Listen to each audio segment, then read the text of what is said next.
루터교 정통주의를 공부하러 오신 여러분을 환영합니다. 여러분, 위대한 종교개혁가 마르틴 루터, 그 이름 하나가 유럽 전체를 뒤흔들었잖아요. 그런데 그런 거인이 사라진 세상은 과연 어땠을까요? 그가 시작한 개혁은 계속 이어졌을까요? 아니면 혼돈 속으로 사라져버렸을까요?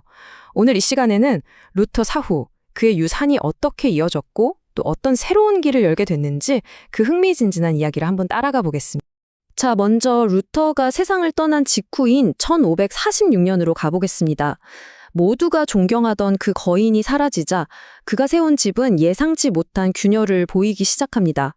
남은 건 깊은 혼란뿐이었죠. 루터가 살아있을 때는요, 그의 강력한 리더십이 정말 다양한 견해를 가진 사람들을 하나로 꽉 묶어주고 있었어요. 하지만 그가 세상을 떠나자마자 그동안 억눌려왔던 내부 갈등들이 마치 둑이 떠진 것처럼 한꺼번에 쏟아져 나오기 시작한 겁니다. 이게 바로 무려 30년에 걸친 기나긴 신학 전쟁의 시작이었습니다. 지금 화면에 보이는 이 말은 루터의 후계자였던 필리프 멜라니톤의 탄식입니다. 신학자들의 분노로부터 해방되고 싶다. 이 한마디에 당시의 갈등이 얼마나 격렬하고 또 사람들을 지치게 했는지 정말 생생하게 느껴지지 않으세요? 보시는 것처럼 율법의 역할부터 성만찬의 의미, 심지어 구원의 조건에 이르기까지 교리의 거의 모든 핵심적인 부분에서 충돌이 일어났습니다. 말 그대로 루터교는 이 혼란 속에서 정체성을 잃고 완전히 와해될 수도 있는 그런 위기에 처했던 거죠. 하지만 여러분, 모든 위기는 기회를 품고 있다고 하죠? 이 극심한 혼돈 속에서 루터교회는 흩어진 조각들을 다시 모아서 오히려 더 선명한 정체성을 만들어 나가는 길을 찾아 나섭니다. 무려 30년간의 그 격렬한 다툼 끝에 마침내 신학자들이 해답을 내놓습니다. 바로 일치신조죠. 이 단 하나의 문서가 흩어져 있던 루터교의 신앙을 아주 단단하게 묶어주는 결정적인 역할을 하게 된 겁니다. 이 일치신조의 탄생과 함께 루터교 정통주의라는 새로운 시대에 막이 오릅니다. 이 시대의 목표는 아주 명확했어요. 신앙의 모든 조각들을 마치 정교한 건축 설계도처럼 아주 세밀하고 논리적인 하나의 거대한 체계로 완성하는 것, 바로 그거였습니다. 루터교 정통주의를 떠받치는 두 개의 아주 큰 기둥이 있었습니다. 첫 번째는 모든 교리를 하나의 완벽한 시스템으로 만드는 조직신학이었고요.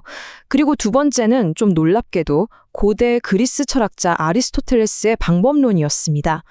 그의 논리적인 분석 도구를 사용해서 신학적인 개념들을 아주 정밀하게 정의하고 분류했던 거죠. 그만큼 이 시대는 지적인 명확성과 체계적인 구조를 굉장히 중요하게 생각했습니다. 그런데 이렇게 지성에만 너무 집중하다 보니까 예상치 못한 반작용이 일어나기 시작했습니다. 교리가 아무리 올바르면 뭐합니까? 살아있는 믿음이 없는데 바로 이게 경건주의 운동의 핵심적인 비판이었습니다. 그들은 차가운 머리만으로는 부족하다. 뜨거운 가슴, 즉 살아있고 인격적인 신앙이 반드시 함께해야 한다고 주장했죠. 이 표를 보시면 두 운동의 차이가 한눈에 들어오죠. 정통주의가 무엇이 참된 교리인가 여기에 집중했다면 경건주의는 그리스도인으로서 어떻게 살아야 하는가 이 질문에 더 큰 무게를 두었습니다. 신앙 논쟁보다는 실천적인 사랑을, 지식보다는 영적인 체험을 훨씬 더 강조했던 겁니다. 바로 이런 경건주의 운동의 구체적인 방향을 제시한 인물이 나타나는데요. 바로 필립 야코프 슈페너와 그의 책 경건한 소원입니다. 그는 교회를 새롭게 하기 위한 6가지 구체적인 개혁안을 제시했는데요. 이게 참 흥미로운 게 소그룹 성경 공부나 평신도 사역 활성화처럼 오늘날 교회에서도 아주 익숙한 그런 모습들이라는 점입니다. 경건주의는 그저 구호에만 그치지 않았습니다. 프로이센에 세워진 할레 대학교는 이 운동의 심장 부이자 엔진 역할을 하면서 경건주의를 조직적이고 전 세계에 영향을 미치는 강력한 운동으로 키워냈습니다.